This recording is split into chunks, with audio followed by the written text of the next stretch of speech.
Hello friends, मैं सुमित आपका बहुत-बहुत स्वागत करता हूँ के-टेक ट्यूटोरियल्स में। दोस्तों, हमारा चल रहा था कोरल ड्रॉ के ट्यूटोरियल्स जिसमें हम ग्राफिक डिज़ाइनिंग सीख रहे थे। लास्ट क्लास में मैंने आपको बताया था कि वेक्टर और रास्टर इमेजेस में क्या-क्या फ़र्क हो सकता है और किस तरह से हम वेक्टर इमेजेस को ट्रेस कर सकते हैं। दोस्तों, आज हम कुछ कोरल ड्रॉ में इफ़ेक्ट्स पढ़ेंगे जिसमें इफ़ेक्ट्स मेन्यू की मैं शुरुआत करता हूँ।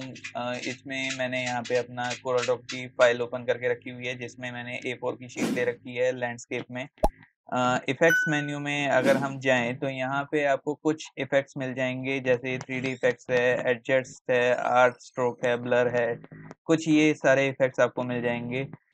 कोरल ड्रॉ के जो पुराने वर्जन्स थे CS6 के नाम से आता था या CS8 के नाम से आता था या फिर आपका 2019 तक के जो वर्जन्स थे उसमें भी थोड़े से इफेक्ट्स मेन्यू में ही हुआ करते थे, लेकिन जो पुराने वर्जन्स थे उसमें आपको ये सारे इफेक्ट्स बिटमैप मेन्यू में जाके मिल जाते थे और यहाँ पे आपको ऑप्शन मिलता है बिटमैप से रिलेटेड कन्वर्ट टू बिटमैप, जो मैं पिछले ट्यूटोरियल्स में भी आपको बता चुका हूँ। अगर आपको वो वीडियोस देखनी है तो मैं आपको अपने आई बटन में भी दे दूंगा और डिस्क्रिप्शन में भी उसका लिंक दे दूंगा। तो दोस्तों, आज हम स्टार्ट करते हैं इफेक्ट्स मेन्यू। इफेक्ट्स मेन्यू में दोस्तों जितने भी ये सारे इफेक्ट्स दिए हुए हैं वो सब आपके बिटमैप इमेज पे या फिर आप कह सकते हो जेपीजी इमेज पे अप्लाई होते हैं। मैं इनको अप्लाई करके दिखाऊंगा। आज हम बात करेंगे सबसे पहले 3D इफेक्ट्स की। फर्स्ट इफेक्ट हमारा 3D इफेक्ट ही है, तो इसमें जितने भी ये सारे ऑप्शन हैं मैं इनके बारे में आपको बताऊंगा कि आप इसमें यूज कर सकते हैं। तो सबसे पहले हम एक इमेज ले लेते हैं। मैंने यहाँ पे कुछ इमेजेस पहले से ही डाउनलोड करके रखी हुई हैं, आप नेट से डाउनलोड कर सकते हैं, फ्री में आपको इमेजेस मिल जाएंगी। मैं यहाँ से ताज की इमेज ले सकता हूँ या हाईवे की इमेज ले सकता हूँ। तो ये इमेज लेके मैं दिखाता हूँ। मैं यहाँ पे ये इमेज ले ली। अब यहाँ पे मैं इसको P प्रेस करूँगा और ये बिल्कुल सेंटर में आ जाएगा। अब इस इमेज को मुझे बिटमैप में कन्वर्ट करने की ज़रूरत नहीं है क्योंकि ये पहले से ही जेपीजी इमेज बनी हुई है। तो मैं अगर इफेक्ट मेन्यू में जाऊं और यहाँ पे आप देखें 3D इफेक्ट्स, तो जैसे ही मैंने 3D इफेक्ट्स पे अपना माउस पॉइंटर लाया तो यहाँ पे देखिए इसके ऑप्शन हाईलाइट हो गए। जैसे ही मैं यहाँ से इस पे से सिलेक्शन हटा दूंगा तो ये सारे इफेक्ट्स वापस अनहाइड हो जाएंगे। तो यहाँ पे मैं इमेज को पहले सेलेक्ट कर लेता हूँ और उसके बाद इफेक्ट्स मेन्यू में जाके 3D इफेक्ट के बारे में आपको बताता हूँ। यहाँ पे आपको 6 तरीके के इफेक्ट्स आपको मिल जाएंगे। सबसे पहला इसमें आता है 3D रोटेट। 3D रोटेट क्या कहता है दोस्तों, मैं इसमें क्लिक करूंगा तो यहाँ पे देखिए कुछ इस तरीके का पॉपअप बॉक्स ओपन होके आ जाएगा। इसमें आप वर्टिकली या हॉरिजॉन्टली रोटेट कर सकते हैं किसी भी इमेज को। यहाँ से मैं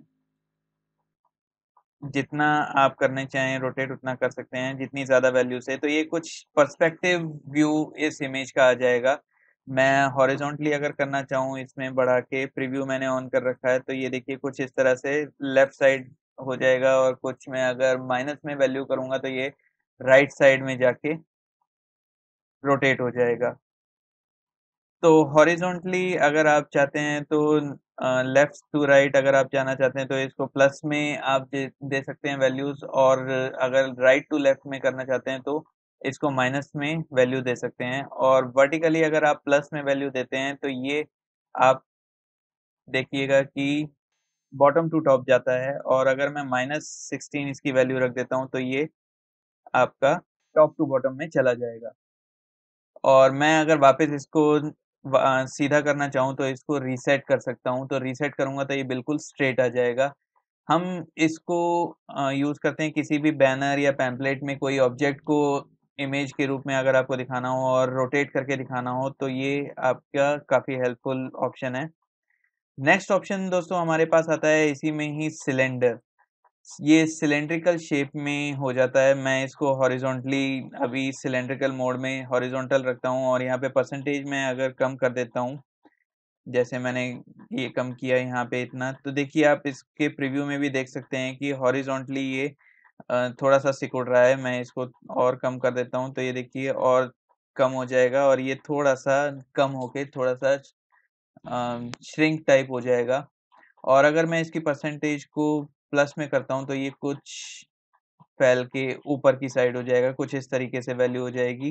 इसी तरह मैं दोस्तों वर्टिकल में भी कर सकता हूँ। मैं पहले इसको सेंटर में ले आता हूँ ताकि ये एकदम स्मूथ हो जाए, और यहाँ पे मैं वर्टिकल में करता हूँ तो वर्टिकल में जैसे ही मैं वैल्यू बढ़ाता हूँ तो ये देखिए दोस्तों कुछ श्रिंक होके ये बढ़ जाएगा, और यहाँ पे अगर मैं माइनस करता हूँ तो ये फोटो हमारी वर्टिकली सिकुड़ जाएगी। तो कुछ इस तरह से आप सिलेंड्रिकल वैल्यूज को भी आप इस्तेमाल कर सकते हैं। मैं इसको वापस रीसेट कर देता हूँ तो ये नॉर्मल में आ जाएगा। अब देखिए दोस्तों, मैं इफ़ेक्ट में जाके नेक्स्ट ऑप्शन लेता हूँ एम्बॉस का। एम्बॉस में आप यहाँ पे देखिए एक दीवार पे जैसे पेंटिंग होती है खुदी हुई, उस तरह की पेंटिंग आप बना सकते हैं अपनी फ़ोटो को। मैं डेप्थ अगर थोड़ी-सी बढ़ा दूँ तो यहाँ पे देखिए दोस्तों थोड़ी-सी और दीवार पे बनी हुई पेंटिंग जैसे आ जाती है, और लेवल मैं इसका कम कर दूँ तो यहाँ देखिए थोड़ा-सा दीवार में जैसे मैश हो जाती है पेंटिंग, उस तरीके का आपका लुक आ जाएगा। यहाँ पे आता है आपका डायरेक्शन। अगर मैं इसको डायरेक्शन दूँ कुछ 60 डिग्री, और अब मैं यहाँ पे इसका प्रीव्यू देखता हूँ तो ये 60 डिग्री इसमें लाइन आ जाती है, और यहाँ पे जो डायरेक्शन और लेवल जो हमने सेट किया था उसकी डायरेक्शन आपकी 60 डिग्री हो जाती है। यहाँ से आप ओरिजिनल कलर में भी इसको थोड़ा-सा उभार सकते हो, या फिर ब्लैक कलर में इसको दे सकते हो। नाइट का सीन अगर आपको दिखाना हो, थोड़ा हॉरिबल सीन आपको दिखाना हो तो आप दे सकते हो, या फिर अपनी तरफ से कोई सा भी कलर दे सकते हो व्हाइट में से, या फिर आप दे सकते हैं जैसे ब्लू में आप दे देना चाहें दे सकते हैं, जैसे ये हो गया, या फिर आप देना चाहें कुछ रेडिश में तो रेडिश में आप दे सकते हैं, कुछ इस तरह से। और अगर आप चाहें तो मैं रीसेट कर देता हूँ तो रीसेट में वापस ये वाइट कलर में आ जाएगा, और सारी वैल्यू आपकी जो बाय डिफ़ॉल्ट होती है वो आप दे सकते हैं। और यहाँ पे मैं कैंसिल कर देता हूँ। अगर हमें नहीं चाहिए तो हम कैंसिल करके वापस अपनी फ़ोटो को ओरिजिनली ला सकते हैं। उसके बाद दोस्तों हमारा इफ़ेक्ट मेन्यू में आता है पेज कर्ल। पेज कर्ल होता है कि आप अपनी इमेज को किसी भी कॉर्नर से फोल्ड कर सकते हैं, जस्ट लाइक हम किसी मेहंदी का कोन बनाते हैं या फिर पोस्टर की तरह रोल करना चाहते हैं तो हम इससे इस तरह से रोलिंग दिखा सकते हैं। और यहाँ पे आपको 4 डायरेक्शंस दी गई हैं। अगर आप टॉप लेफ्ट से देखना चाहें तो टॉप लेफ्ट से मोड़ सकते हैं, टॉप राइट से करना चाहें या फिर बॉटम राइट या फिर बॉटम लेफ्ट से करना चाहें तो आप कर सकते हैं। यहाँ पे आपका पेपर ट्रांसपेरेंट है, इसलिए तो देखिए दोस्तों यहाँ पे ट्रांसपेरेंसी आ रही है। अगर मैं ओपेक पे कर देता हूँ तो यहाँ पे ये कुछ सिल्वर कलर टाइप हो जाएगा, क्योंकि इसमें कर्ल कलर और बैकग्राउंड कलर थोड़ा सा सिल्वर कलर टाइप हो रखा है, जिससे आपका आ रहा है कलर। मैं इसमें कोई और कलर भी दे सकता हूँ, जैसे मैं इसमें दे दूँ कुछ ब्लूइश कलर दे सकता हूँ तो यहाँ से ब्लू कलर में आ जाएगा। और इसका बैकग्राउंड कलर मैं यहाँ से अगर देना चाहूँ कि कुछ ग्रीन टाइप में देना चाहूँ तो मैं ग्रीन टाइप में दे सकता हूँ, तो यहाँ से बैकग्राउंड कलर इसका ग्रीन में आ जाएगा।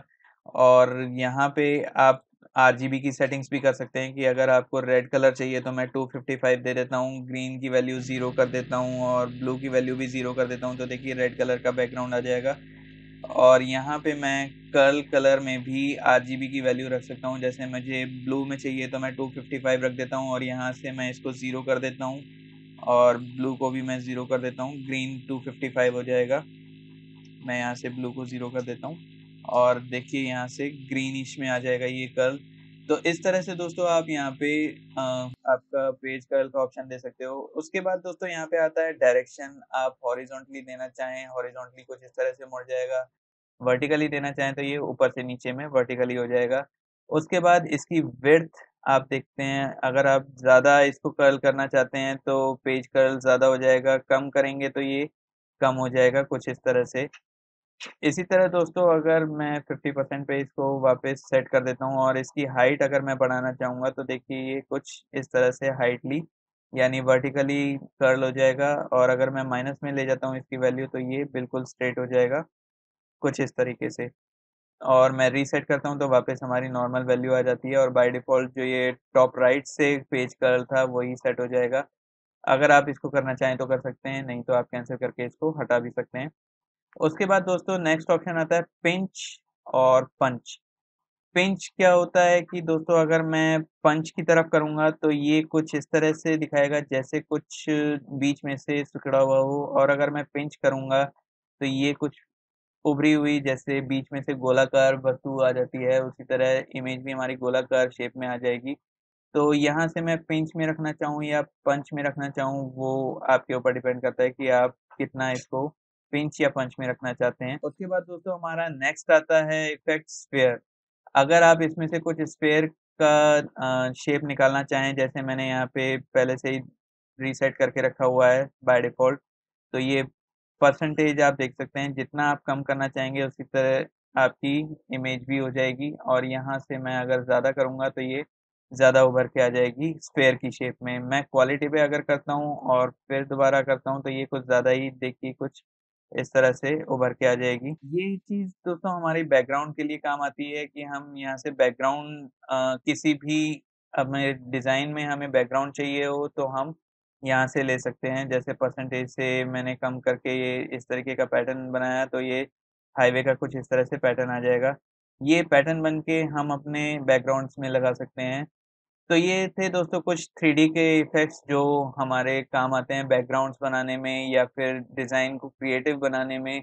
आगे हम इफ़ेक्ट्स मेन्यू के और भी ऑप्शंस देखेंगे, जैसे एडजस्ट, आर्ट स्ट्रोक।